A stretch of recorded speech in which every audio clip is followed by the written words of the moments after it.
பார்த்தீங்கன்னா நெய் எப்படி வந்துட்டு பார்த்தீங்களா? இன்னும் நெய் வந்து என்ன செய்யணும், இந்த இந்த அசடு மாதிரி இருக்குல்ல, இதெல்லாம் வந்து ப்ரௌன் கலரில் ஆகணும்.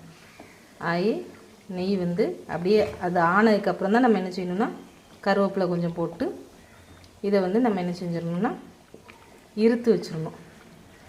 நைட்டு ஆறுன பிறகு என்ன செய்யணும், இருத்து வைக்கணும். நெய் எப்படி வந்திருக்கு, இன்னும் கொஞ்சம் டைம் ஆகும். நம்ம எடுத்த வெண்ணெய் என்ன செஞ்சுருக்கோம், அப்படியே என்ன செஞ்சுருக்கோம்,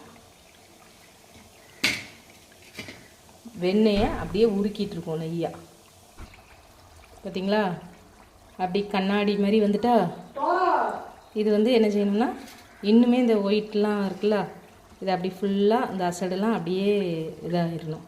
இதாகி அப்படியே இந்த கீழே அசடு களி இதாகுதா, கொஞ்சம் கொஞ்சம் இந்த ப்ரௌன் கலர் கொடுக்கா, இது ஃபுல்லாகவுமே என்ன செய்யணும்னா ப்ரௌனாக மாறிட்டுனா அவ்வளோதான், முடிஞ்சது.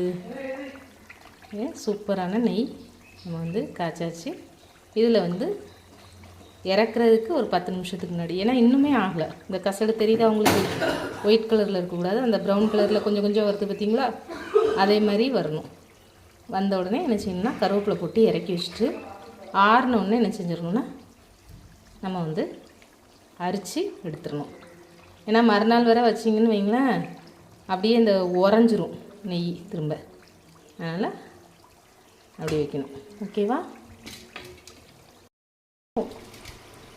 முக்கால்வாசி நெய் வந்து ஆயிடுச்சு. இன்னுமே இந்த இது வந்து அசடு வந்து நல்லா அது வந்து இப்படி மொறு மொறுன்னு ஆகணும்.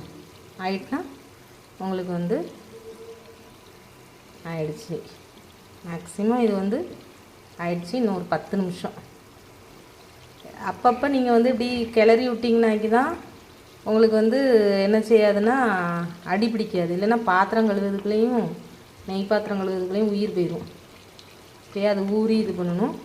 நீங்கள் சிம்மில் வச்சு அப்பப்போ இப்படி கிண்டி விட்டிங்கன்னா அடி பிடிக்காது. ஓகேவா? இதில் வந்து கடைசியாக முருங்கைக்கீரை போட்டு இறக்கிட்டோம்னா முடிஞ்சு.